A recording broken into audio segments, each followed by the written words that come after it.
अब sir please sir कुछ बताइए।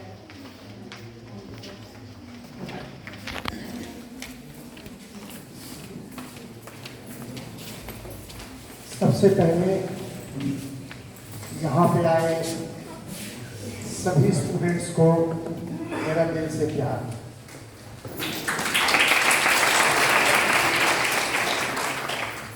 और हर साल की तरह इस बार भी, क्योंकि ये हम राही और राह, ये जो स्कॉलर्स है ये राह, ये बड़ा इमोशनल बात है। मैं आपको बताऊं, जनरली हर साल मैं ओरिएंटेशन प्रोग्राम में ही आ पाता हूँ, और हर बार जो हमारे स्टाफ में हमारे छोटे भाई हैं सारे, जो इतने दिल से स्कॉलर्स को चला रहे हैं, तभी बहुत सारे सपने और उड़ान और लक्ष्य की बात हो रही थी, तो मैं भी अपने लक्ष्य की बात करूंगा। तो इस बार भी जब मुझे फोन किया कि 25 तारीख को ओरिएंटेशन प्रोग्राम है, और मैं ये भी कह सकता हूँ कि इन लोगों को भरोसा नहीं था कि पता नहीं मैं आऊँगा या नहीं आऊँगा, बट ये दिली इच्छा जरूर रहती है कि जाऊँ, बच्चों से मिलूँ, और अपनी लाइफ में जो मैंने धक्के खाए, थप्पड़े खाई, वो उनको सिखाऊं, उनके साथ शेयर करूं, ताकि वो अपनी जिंदगी में कुछ कर पाए। सवाल उठता है कि आप लोगों ने बीएड कोर्स चुना, ये जो बीएड कोर्स आपने चुना है, ये बीएड कोर्स आपके लिए वरदान भी हो सकता है और अभिशाप भी हो सकता है। सवाल उठता है कि वरदान कब और अभिशाप कब। इस कोर्स के लिए आप 2 साल अपना समय दे रहे हैं, और मदर और फादर के पैसे लगवा रहे हैं, और पता चला कि हमने सिर्फ बीएड कर ली। मैं कई लोगों से सुनता हूँ, बड़े बुजुर्ग होते हैं, कहता है मैंने तो फलाने ईस्वी में मैंने बीएड की हुई थी, उसके बाद तो मेरा कुछ हुआ ही नहीं। दैट इज अभिशाप, यही अभिशाप है कि हमने बीएड का पूरा कोर्स भी कर लिया और हुआ हमारा कुछ भी नहीं, तो ये अब हमारे लिए अभिशाप से बढ़ के कुछ नहीं हो सकता। तो आप लोगों को ये बात समझनी होगी कि जिस पेरेंट्स ने आपके लिए इतनी उम्मीदें लेके इतना पैसा स्कॉलर्स को दिया, तो उस चीज को आपको आखिरी में सफल बनाना है।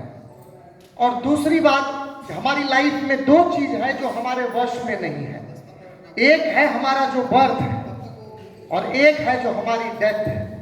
ये हमारे वश में नहीं है। और ये जो पूरी लाइफ है, life is the journey between the birth and death. सारे लोग जानते हैं इस बात को कि जो हमने जन्म लिया और जो हमारी मृत्यु होगी, ये दोनों हमारे हाथ में नहीं है, लेकिन इस बीच का जो पल है वो पूरा हमारे हाथ में है। और हमने एक एक पल को यूं ही गवाते चले गए, पता ही नहीं चला कि मैं जिंदगी का साथ निभाता चला गया, हर फिक्र को धुएं से उड़ाता चला गया। तो सवाल उठता है कि जब हम अपने जीवन में आए, तो हम कभी ये डिसाइड ही नहीं कर पाए कि मुझे लाइफ में करना क्या था। मैं आपको बताऊं, 90% लोग अपने लाइफ में आते हैं और यूं ही चले जाते हैं, उनको पता ही नहीं था कि ऊपर वाले ने हमें किस उद्देश्य से भेजा था। हम सारे लोग जो यहाँ आए हैं, हम सब का कोई ना कोई उद्देश्य है। हम कभी अपने आप को परख ही नहीं पाते हैं कि एक्चुअल में हम हैं क्या। कभी आप साधना करेंगे, कभी जब आप शांति में बैठेंगे, कभी अपने आप को खोजने की कोशिश करेंगे, ढूंढने की कोशिश करेंगे कि एक्चुअल में, क्योंकि भगवान ने हर इंसान के अंदर एक न एक क्वालिटी दी है, एक न एक क्वालिटी दी है, और इंसान उस क्वालिटी को पकड़ नहीं पाता है। उसको पता नहीं चलता कि मेरे अंदर क्या क्वालिटी है। जिस दिन आप अपने क्वालिटी को पकड़ लेंगे ना, तो पता नहीं दुनिया में आप तहलका मचा देंगे। आज जिस स्कॉलर्स में आप बैठे हैं, ये स्कॉलर्स बालाजी महाराज की कृपा से मेरा ही नाम दिया हुआ है, और मैं ये दावे के साथ कह सकता हूं कि आज मैं आप लोगों को अपने बारे में बता रहा हूं, और मैं अगर अपने जीवन में ये सब कर सकता हूं, तो आप लोग तो कुछ भी कर सकते हैं। मैं आपको बताऊं, मैं बिहार से ही हूं, और मेरा घर जो है वो पूर्णिया है, और पूर्णिया जिला में धमदाहा एक जगह है जहां मेरे फादर प्राइमरी टीचर थे, पापा मेरे, और यही पटना यूनिवर्सिटी में पढ़ा। वाणिज्य महाविद्यालय है पटना यूनिवर्सिटी में, वाणिज्य विद्यालय में पढ़ा, और उसके बाद दिल्ली गया, और दिल्ली से हमने CFA किया, चार्टर्ड फाइनेंशियल एनालिस्ट कोर्स है, CA का एडवांस कोर्स है। और वो जब हमने 2000 में किया, तो हमने अपने फादर, क्योंकि फादर के साथ में बहुत ज्यादा अटैच था, क्योंकि उनके हर दुख को, क्योंकि वो अपने दुख भी मेरे से हर दुख को साझा करते थे कि इस परिस्थितियों में तुम्हें मैं पैसे भेज रहा हूँ, 800 रुपये महीने दिल्ली भेजता हूँ तुझे पढ़ने के लिए। तो वो उसमें लिखते थे कि I don't know what are you doing there but I must know what I am doing. वो लिखते थे कि तुम वहां क्या कर रहे हो मुझे कुछ नहीं पता बेटा, लेकिन मैं क्या कर रहा हूं मुझे सब पता है कि मैं क्या कर रहा हूं। मैं 3 रोटी की जगह 2 रोटी खाता हूं और तुम्हारे लिए 800 रुपये सबसे पहले जाके बैंक में जाके ड्राफ्ट बनवाता हूं और जब फिर जाके पोस्ट ऑफिस में जाके तुमको वो ड्राफ्ट भेजता हूं। मुझे ये पता है मैं क्या कर रहा हूं, बट बेटा मुझे ये नहीं पता कि तुम वहां क्या कर रहे हो। जब वो चिट्ठियों को पढ़ता था तो ऐसा लगता था कि मेरे जहन में आग लग गई, कई रात सोता ही नहीं था, पढ़ता ही रह जाता था। तो सवाल उठता है, जब जीवन में 2000 में डिग्री क्लियर की तो अपने फादर से मैंने पूछा कि मुझे क्या करनी चाहिए, तो मेरे सामने 3 रास्ते आते थे। एक आता था जैसे डॉक्टर का प्रोफेशन होता है ऐसे सीए का भी प्रोफेशन होता है, वो अपना ऑफिस खोल लेता है और अपने ऑफिस को चलाता है। दूसरा होता है जॉब का, और तीसरा था हमारे लिए कि मैं जब अपने सीएफए फाइनल में भी था तो मैं कई सीए इंस्टीट्यूट में जाके, मतलब इनकी दिल्ली में घर घर जाके ट्यूशने भी पढ़ाता था और इंस्टीट्यूट में पढ़ाता था। तो मैंने अपने फादर से जब 2000 में डिग्री क्लियर किया अक्टूबर में, तो मैंने अपने फादर, क्योंकि पापा तो मेरे प्राइमरी टीचर थे, लेकिन ये बात जरूर है कि अपने माँ और पिताजी का जो है ज्ञान जरूर लेना, जो वो आपके लिए समझाए उनसे सलाह जरूर लेना, क्योंकि उन्होंने आपके लिए और पूरी अपनी जीवन देख रखा है, तो आपके लिए उससे बड़ा सलाहकार कोई नहीं हो सकता। तो मेरे फादर ने कहा मेरे से कि एक बात बताओ बेटा, ये जो तुमने तीनों चॉइस बताई इसमें से सबसे ज्यादा पैसा किस में है? तो मैंने कहा सबसे ज्यादा पैसा तो इंस्टीट्यूट में है, एजुकेशन में है सबसे ज्यादा पैसा। और बोले तुम्हारा मन किस में सबसे ज्यादा लगता है? मैंने कहा मेरा मन भी इसी में लगता है। बोले आंख बंद करके यही काम शुरू कर दो। और 1 जनवरी 2001 को स्कॉलर्स का बर्थ हुआ। बड़ा ही गुमनाम एरिया था दिल्ली में, आज भी है, ऋषभ विहार मार्केट, और वहां हमने अपना सीए इंस्टीट्यूट खोला इसी नाम से, स्कॉलर्स के नाम से। आज भी अगर कोई दिल्ली में सीए हो तो अगर आप उसको पूछेंगे आपको भाई स्कॉलर्स, तो बताएगा कि हाँ कोई झा जी हैं जो बिहार के चलाते थे, अब नहीं है स्कॉलर्स। तो वहीं से इस स्कॉलर्स की शुरुआत हुई 1 जनवरी 2001 को, और आज इस प्लेटफॉर्म पे हमें 24 साल हो गए। और मैं आप लोगों को एक बात और भी बता दूं कि बालाजी महाराज की कृपा से जहां हमने शुरुआत की और जहां आज हम पहुंचे हैं, और 24 साल तक इस प्लेटफॉर्म पे टिके रहना, तो तभी टिके हुए हैं जब ये पाक साफ था, ये पूरा प्लेटफॉर्म हमारा। और फादर हमेशा सिखाते थे कि बेटा जीवन में ईमानदारी क्या चीज है, जीवन में चरित्र क्या चीज है।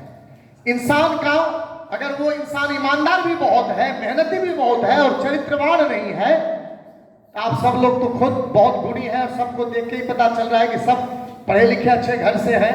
आप लोगों को तो सबको पता होगा रावण और राम की कहानी। भगवान राम और रावण में यही तो फर्क था कि रावण जो था वो शक्तिशाली भी भगवान राम से बहुत ज्यादा थे, पंडित भी बहुत था और धनवान भी बहुत था, लेकिन कमी अगर थी तो कमी थी सिर्फ चरित्र की। और वही चरित्र है जो रावण को परास्त किया और भगवान राम ने विजय प्राप्त की।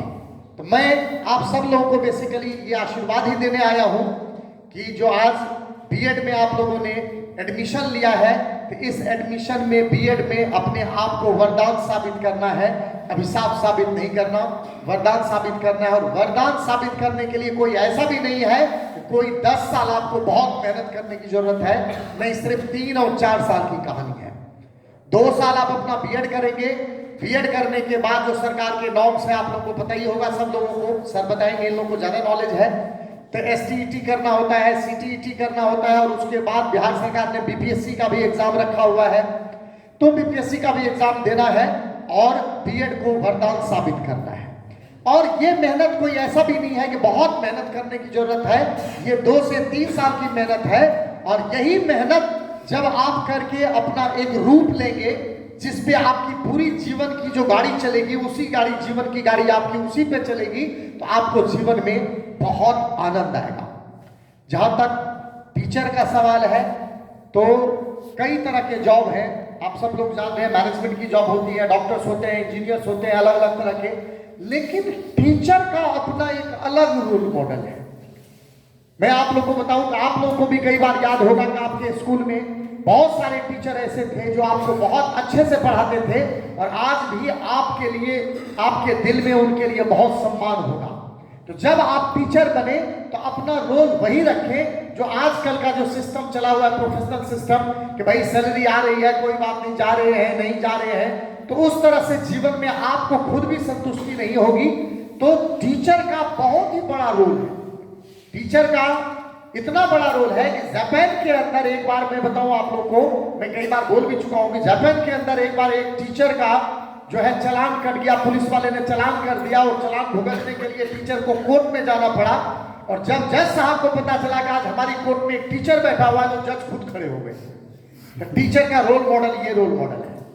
तो मैं आप लोगों से यही कहूंगा, क्योंकि मेरे से मुलाकात, मैं चाहूंगा बालाजी महाराज के पास से कि हमारी फिर दोबारा मुलाकात हो, और मैं अगर आप लोगों को उस वक्त भी कुछ बता पाऊं तो मैं बिल्कुल बताऊंगा, लेकिन मेरी बात को बिल्कुल गांठ बांध लेंगे कि जीवन में जो आपको 2-3 साल की जो आपकी मेहनत है, ये मेहनत अगर आप जब कि आपने मेहनत कर लिया तो आप समझिए आपकी लाइफ बन जाएगी। और साथ में मैं ये भी कह रहा हूं, इस 2-3 साल को अगर आपने मजाक में लिया तो ये आपकी पूरी लाइफ को मजाक बना देगा। स्कॉलर्स में जैसा सब लोग बता रहे थे कि भाई हर स्टूडेंट के लिए अपना एक अलग डिसिप्लिन है, टीचर्स के लिए अलग डिसिप्लिन है, पंडित जी भी हैं हमारे, बालाजी महाराज की रोज पूजा होती है, यहाँ पूजा पाठ हवन होता है, परमानेंट पंडित जी हैं, जब से कॉलेज खुला है तब से ही, क्योंकि हमारी ज्ञान के साथ हमारा अध्यात्म का होना भी बहुत जरूरी है।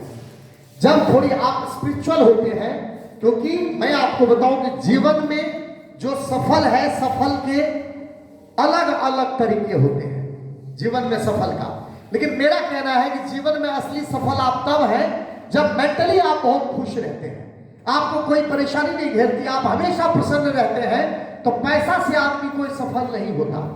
और ये तभी हो सकता है जब फिजिकली आप बिल्कुल फिट रहेंगे, मेंटली आप फिट रहेंगे, और थोड़ी सी आपके अंदर स्पिरिचुअलिटी का होना भी बहुत जरूरी है। ईश्वर के ऊपर भरोसा रखना, क्योंकि लाइफ में ट्रस्ट का होना भी बहुत जरूरी है। जब आपके अंदर ट्रस्ट रहेगा तो आपकी जो गाड़ी है वो ऑटोमेटिक आगे चलती रहेगी। अगर आपको विश्वास होगा मैं बीएड करूंगा, मैं मेहनत करके एक मुकाम पे पहुंचूंगा, और आपके अंदर इस बात का विश्वास रहेगा, तो आपको पढ़ाई में भी बहुत मन लगेगा।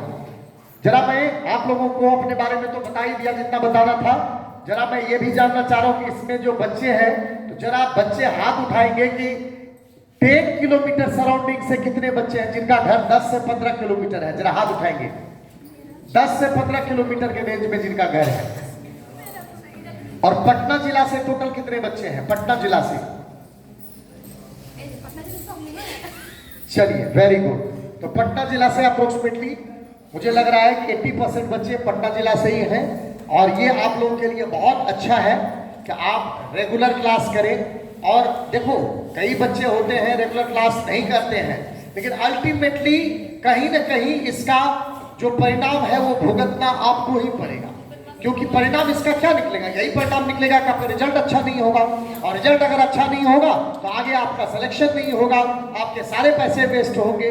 तो अल्टीमेटली इस बात का जरूर ध्यान रखना है कि कॉलेज में हम रेगुलर आए, रेगुलर क्लास लें, ट्रेनिंग लें, क्योंकि जिस चीज के लिए आपने टीचर की जॉब आपने चुनी हुई है, तो उसके लिए आपको नेचुरल बात है कि 2 से 3 साल तक तो बिल्कुल हर हाल में ही मेहनत करनी होगी। दूसरा, एक चीज मैं और बता देता हूं इस कॉलेज के लिए, और पुराने स्टूडेंट होंगे तो सबको पता ही होगा, और 10 साल पुराने बच्चे भी ले आएंगे तो वो भी बता देगा आपको कि हमारे कॉलेज में जब बच्चों का प्रैक्टिकल एग्जाम होता है, इंटरनल एग्जाम होता है, तो और कॉलेजों में इस तरह की चीजें होती है कि चलो कोई बात नहीं आए तो कोई बात नहीं है, नहीं आना प्रैक्टिकल में कोई बात नहीं है, नहीं भी दे रहे हो पेपर कोई टेंशन नहीं है, चलो